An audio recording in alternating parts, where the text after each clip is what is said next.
Hi, in this video we're going to talk about meta-analyses and systematic reviews. Now, systematic reviews sit atop the evidence-based medicine pyramid you can see here because they represent the strongest form of evidence that we have. And the way these are constructed is by taking individual studies, which we had looked at before, looking at individual studies, and now you take them all and you combine them into one review. Now, why would you want to do systematic review? Well, perhaps you have a complex issue that has many different papers that are done on it, and you want to look at all of them in one place and come up with conclusions. Or perhaps you want to increase the precision. Each one of these papers may have a smaller sample size, and so it doesn't have good precision, meaning its confidence intervals are huge, and you want to increase that. So by taking a bunch of them, you can put them all together, get a bigger pooled sample size, and increase the precision. Or perhaps there's a lot of discrepancies in the literature. So maybe you have some studies that are for a particular therapy and others that are against it. And so you want to take a definitive look at all of them and come up with a conclusion. Now, there's different ways that you can come up with these overviews. And the first one is called a narrative review. And in a narrative review, an author will take a bunch of these papers. They'll just pick a bunch of them, and they'll read them, review them, and then come up with their conclusions. Now, these are pretty good. They look at a bunch of different studies, so it's better than looking at one paper, but there's no real process by which the papers are selected, so there could be bias in there. Why did the author pick these? Perhaps they picked the ones that were only in line with what they were thinking, with their own conclusions, and so they picked things that supported their conclusions. These are often good for getting answers to background questions, and they're good for a brief overview, but they're definitely prone to bias. Now, a systematic review, you don't just pick any articles. You have a system by which you pick them. That's why it's called systematic. You go to the literature in a systematic way, and you get all the articles. And so that process exists. And anyone who does that process would get the same bunch of articles. Then there's a systematic way by which you evaluate the individual articles, and a systematic way that you combine them all into one and make your conclusions. Now, meta-analysis, it's a subset of systematic reviews, and these are the ones where you would take the data from each individual studies and then pool them all together and then evaluate that. So, before we look at how to evaluate a systematic review, let's look at how you would do one. It'll make a little bit more sense. So let's say you have an author here who has a particular question about the literature. Now, that question needs to be formulated in a nice, tight, and focused way. And the best way you want to define that question, you can use the PICO method, right? With patients, the particular patients defined, the intervention, the comparison, and the outcome. We need to be sure that we are asking a question that is focused. You can't ask, in all treatments for MI, does it help, right? You need to know, is it different between cardiac caths versus TPA versus medical treatment? But you also don't want it to be too focused. Like, you can't say, I'm only looking at 47-year-old left-handed people who have a heart attack. It has to be generalizable. And so you want to have a question that is not too broad, but not too focused, a Goldilocks question. The other thing you also need to do is you need to identify your inclusion and exclusion criteria from the start. So if you're going to go to the literature, we need to know which articles we're going to look at. Are we going to include older people? Maybe we don't want to look at people who are 75 or older, or don't want to look at people who are 18 and younger, or maybe we don't want to look at studies outside of the United States. Maybe we don't want to look at, maybe we do want to look at those. But you need to decide on that from the start before you go searching the literature, because this is one way to avoid bias. Now, the next thing that we're going to do is we're going to conduct a literature search. So I've depicted the literature here as this big cloud with a bunch of papers in it, and there's a lot of things that you need to look at. And so we want to look at as many of these papers as possible. And so where is the place that most of us will go? We'll go to PubMed, and we will look at Medline. And so that's the first place that we're going to look, is Medline. But there are other databases that exist. For example, Embase is the European version of Medline. There's also a database of systematic reviews by the Cochrane collaboration called the Cochrane Library, and that's another great place to look. But what about stuff that is not in one of those databases? How are you going to find those? Perhaps you want to look at something that are in the smaller journals that is not included in these catalogs, or even unpublished research. Maybe there's a study that had no effect. It showed it was a negative study, and those don't tend to get published. And so perhaps it's just sitting in the desk drawer of a researcher somewhere. And so we'd like to include that. Or maybe there are some trials that are currently going on right now, and so they haven't been published yet. Or maybe there are abstracts that have been presented at conferences. There's a lot more information that we want to look at. So if you want to do a full literature search, you need to look at all of these places. But how are you going to find these if they're not specified in here? Well, the best thing we can do is to ask an expert. You know, when you go to Medline and you find the one author whose name seems to appear on all the papers, ask them, do you know of any other other studies that are done, perhaps in a smaller journal, or perhaps others that are not published? And they can help you find more of these studies. You can also look in the references of the articles that you pulled, and so that will help broaden your list that you're going to look at. So now that you've defined your database, you also have to define your search terms that you're going to look for and do your literature search. And then you're going to go ahead and pull the articles.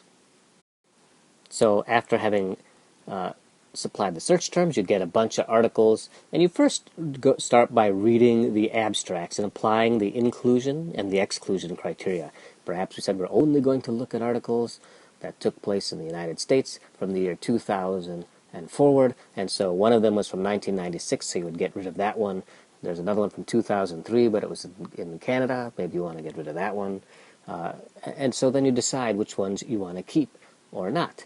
And so this person might say, okay, look, I want to keep that one, I don't want to keep that one, I want to keep this one. But how do we know that this person wouldn't introduce bias when they look at these? Well, the trick there is you want to have multiple reviewers doing this.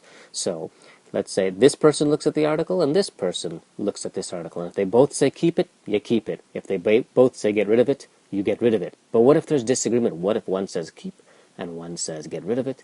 Well, then you have a third person that's a tiebreaker who can decide whether or not we need to keep that article. So we would pull the articles, read the abstract, apply the inclusion and exclusion criteria, and then the next step is to actually read the articles. Now you go into the ones that met the first pass. Now you read them again and you decide which ones continue to meet our inclusion and exclusion criteria. And again, we're going to use the multiple reviewers method. So if two people agree, we keep it. If not, we get a tiebreaker person in there who's going to decide whether to keep it or not. Then once we've all agreed on a subset of articles that we're going to look at, it's time to take the data out of it. And so usually it's all put into a spreadsheet. And so the columns might be the type of study, the sample size, the outcome, the patient kind, the demographics of the patient, etc. And so you want to make a spreadsheet that has all of that information in it.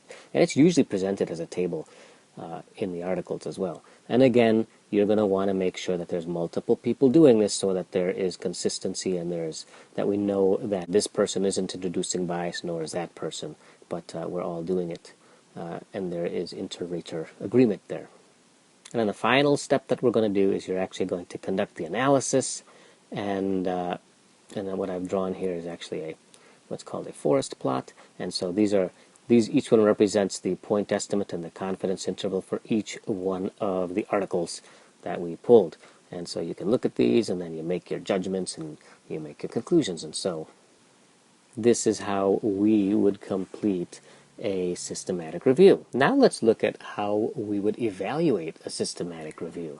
And the process that we'll use to do this is the one that comes out of this book here, JAMA Evidence, User's Guide to the Medical Literature. And this is a commonly used framework that is used to look at all kinds of articles, observational studies, clinical trials, etc. And the three questions that are always answered are listed here. Are the results valid? What are the results? And how can I apply the results to patient care? Now let's look at each one of these quickly in regards to systematic reviews. So the first question asks, are the results valid? And we can answer that by looking at several different questions, which I've listed here. Did they ask a sensible question? Remember, we want to know, is the question too broad or is it too narrow? Look at the biology of the process at hand. Maybe you look at antiplatelet agents for strokes, and some might say, you want to look at all antiplatelet agents? Is aspirin the same as Plavix? Or others might say, yeah, you know what, they're close enough. So make sure that the physiology is good enough and that the question actually makes sense. And then you want to know that an exhaustive search was done, that they looked at all of the possible places, and we talked about that, right? You want to look at not just at the published literature, but the unpublished literature, because if you just look at the published literature, you're only going to see positive studies. If you only see the positive studies, you're going to have a more optimistic results. You're going to overestimate the effectiveness of the results. Then you want to know if the studies that were there were of good quality. And because if you have bad quality studies going into the systematic review, you're going to have a bad quality systematic review, right? Garbage in, garbage out. And there are all kinds of scoring systems you can use to look at studies. And you can Google scoring system for randomized controlled trial or scoring system for observational trial, and you'll find checklists. And they'll usually list a method that they're going to use to score these studies. And they should have a systematic way. Remember, it's a systematic review. And we want to know if the assessments were reproducible. And that, remember, the way we did that was we had multiple reviewers.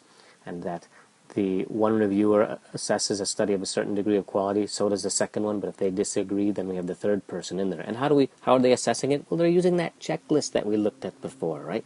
And so we have a reproducible way, a systematic process of doing it in the systematic review. Now the second question asked, what are the results? And again, we got about 3 questions here that we could look at to see what the results are. We could look at heterogeneity, and I'll explain that in a second. We could look at the overall results of the review, how do they pool the results, and we can look at precision. So let's first talk about heterogeneity. And what heterogeneity means is the differences, right? Homogeneous means everything's the same. Heterogeneous means that they're different. So this is where we would look at forest plots. So let's say we're looking at a risk ratio. So for ratios, we know that the point of no difference is 1 because 1 to 1, or 1 means there's no difference between the two. And so we would plot the results on here. And the way we conduct these is you put your point estimate here, and then the confidence interval goes there too. Now, if you have bigger studies, you can use a bigger dot here, and so that's one way you could tell. And so a bigger study tends to have a smaller confidence interval, as opposed to a small study there, which has probably a much bigger confidence interval. And so this is what a forest plot looks like. Now, I've heard it said that forest plots look like, if you turn this thing on its side, that it looks like a forest, but I think it's actually named after some guy named Forrest, and so that's where it gets its name. So a systematic review that is heterogeneous means it's not the same. The data are all over the place, and you can see in this study that's exactly what we're finding. We have some that are over here, some that are over here, and nothing really is kind of in line. Now let's look at one that is less heterogeneous. And so maybe it would look something like this. You can see here that everything kind of falls in about the same area, right? All of these point estimates are on the same side of the point of no difference. Confidence intervals, they might be of different lengths depending on the sample size, but you can see they're all kind of in the same area, so this would be homogeneous. And now there are ways of calculating this, the number for how homogeneous or heterogeneous something is, but you can also kind of eyeball it looking at these forest plots. Now, if there is heterogeneity, they need to explain why. What is the explanation for why there's such difference? Were they using different patients? Maybe these were old patients and these were young patients. Were there different interventions? Maybe this was TPA and this was streptokinase. Was there different methodology? Maybe these were randomized controlled trials and these were observational studies. But there better be some explanation for it. And then the last thing we would want to look at is the precision. And the way you could look at that is how much the confidence intervals are overlapping. Now, in systematic reviews, more than meta-analyses, where they were going to pool the data, you want to look at how they looked at the results in overall. Did they count this study, which had a lot of patients, where you see it's got a big dot there, the same as they did this one, that has a tiny little dot? Or did they weight the results, that meaning that bigger studies had more weight than smaller studies? Okay, let's move to the third question, and that third question is, how can I apply these results to patient care. And again, we have a bunch of questions that we could ask for that. Namely, do these patients in the systematic review match my patients? Did they look at all possible outcomes, and did they look at the cost and benefits? So the patients that were included in the systematic review should be approximately the same as your patients. So a systematic review that was done in, let's say, Singapore may not apply to San Francisco or to San Antonio. Maybe it will, but you need to make that distinction. Are these patients similar enough? You want to look to see if they looked at all possible outcomes. Systematic reviews frequently won't report the adverse events that were happening in the study because they're usually measured differently in each study. So they may have talked about how well a drug did, but they might not have talked about maybe the drug caused death, and one study looked at death, the other one looked at pain, the other one looked at cost, and so they didn't report the same negative outcomes in each, so it was hard to really compare them, because you really want to know, in the end, are the benefits worth the costs and potential risks? They should make some comment about this in their paper. So these are the 3 questions. Of course, it's made up of many sub-questions that you're going to use to look at a systematic review.